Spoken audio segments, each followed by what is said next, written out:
एक तरफ आतंकवादियों को सबसे ज्यादा फंडिंग ड्रग्स से होती है, क्योंकि देवभूमि उत्तराखंड नेपाल और चाइना से घिरा है। अगर उत्तरकाशी और बद्रीनाथ में जाएंगे, चमोली में, तो चाइना हमको घूर के देखा है कि एक बार मौका मिले तो हम देवभूमि उत्तराखंड नहीं, हिंदुस्तान को नहीं छोड़ेंगे। और बगल में नेपाल है, तो पाकिस्तान, अफगानिस्तान और तमाम पड़ोसी मुल्कों के थ्रू नेपाल के माध्यम से भी नशे का कारोबार उत्तराखंड के अंदर जा रहा है। उधर पंजाब के बगल में पाकिस्तान है, वो ड्रोन के थ्रू ड्रग्स को वो हिंदुस्तान में भेज रहे हैं कि एक बार अगर हिंदुस्तान को नष्ट करना है तो हिंदुस्तान की फौज को हराना इतना आसान नहीं, उनको पता है। लेकिन वो ये चाहते हैं कि अगर युवा पीढ़ी खत्म हो गई, अगर इनका फिजिकल मेडिकल खत्म हो गया, तो हिंदुस्तान की सेना को भी हराना आसान हो जाएगा। ये एक अंतरराष्ट्रीय बहुत बड़ी चाल है बेटा। और धीरे धीरे जो हमारी युवा पीढ़ी अट्रैक्शन में, टेंशन में, कभी फैशन में जब नशे की ओर जाते हैं, तो आप मानो ना मानो आप उस आतंकवाद को बढ़ावा देते हैं। और उस समय जब एक जवान शहीद होकर घर आता है, तो सोचिए उसके परिवार के अंदर क्या बीतती होगी। आप वहां पर भी सोचिए कि जब आप इस स्कूल में अभी आए हैं, आज की बात जब आप सुबह उठ के आए हैं, तो आप लोग टिफिन लेके आए होंगे, आप लोग नाश्ता करते होंगे। इसमें से बहुत सारे बच्चों के पापा घर से बाहर रहते हैं, बहुत सारे बच्चों के माता पिता अलग अलग रहते हैं। कोई डिफेंस में रहता है, कोई प्राइवेट में जॉब कर रहा है, कोई आर्मी में कर रहा है, कोई पुलिस में कर रहा है, कोई लेबरी तब भी कर रहा होगा। घर में कौन है? माँ। कौन है घर में? माँ। अब वो माँ क्या करती है, सुनिए, वो माँ कितनी भी तकलीफ हो, वो माँ कितनी भी परेशानियां हो, उसको कितनी भी बीमारी हो, वो पढ़ी लिखी हो या अनपढ़, लेकिन अपने बच्चे को अच्छे विद्यालय में उसने भेजा है। उसको पता है कि कल मेरा बेटा, कल मेरी बिटिया अगर बढ़ लेगी, पढ़ लेगी, तो ये हमारा और हमारे कुल का भी उद्धार करेगी।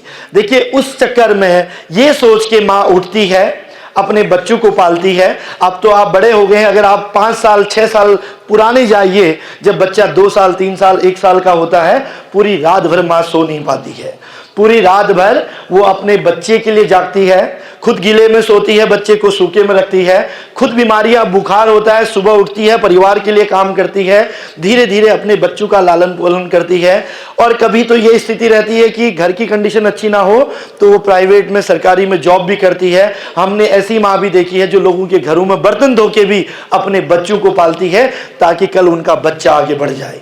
मैंने कई माओं को ऐसे भी देखा है जो अपने बच्चों के लिए अपना सर्वोच्च निछावर कर देते हैं। बच्चे की ट्यूशन फीस जानी है, बच्चे की पढ़ाई की फीस जानी है, बच्चे का आगे की खर्चा उठाना है, लेकिन वो माँ को एक छोटी सी बीमारी होती है, वो इलाज नहीं करा पाती है, और वो बीमारी एक दिन कैंसर का रूप धारण कर लेता है, और वो माँ दुनिया छोड़ के चली जाती है, लेकिन हमको एहसास नहीं होता।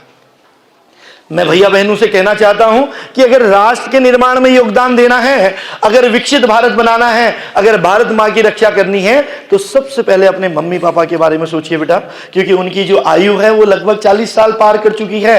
कोई 45 में होगा, कोई 50 में होगा, 50% उनकी आयु गई, 50% के मेहमान और हैं, 15 साल, 20 साल, 25 साल।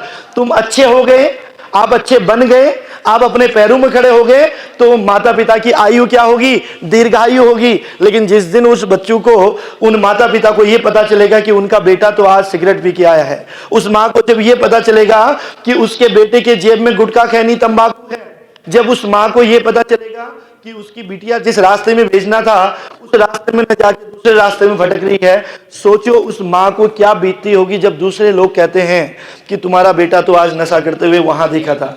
तो आप मानो ना मानो बेटा, एक मेंटल जो पेन होता है, एक जो कष्ट होता है, क्योंकि माँ किसी के आगे रो भी नहीं सकती है, पिता किसी के आगे झुक भी नहीं सकता है, वो अपने बेटे को अपने कंधे में सिर्फ इसलिए बैठाता है, वो घोड़ा गाड़ी भी सिर्फ इसलिए बनता है कि उसका बेटा, उसकी बेटी सबसे बड़ी दुनिया को देखे, उससे भी जाके ऊंचाई को देखे। सोचिए, वो उतने सपनों को लेके जब माँ बाप अपने बच्चों को पालते हैं, और वही बच्चे जब 18 साल के होते हैं, वही बच्चे पढ़ लिख के 2 पैसे कमाने लगते हैं, कोई विदेश में चले गया, कोई आगे बढ़ गया, तो तुमने देखा होगा कई बार बच्चे अपना घर बनाने के लिए जब अपने पैरों में खड़े हो जाते हैं, तो अपना घर बनाने के लिए अपने माँ बापों को वृद्धाश्रम में डाल देते हैं।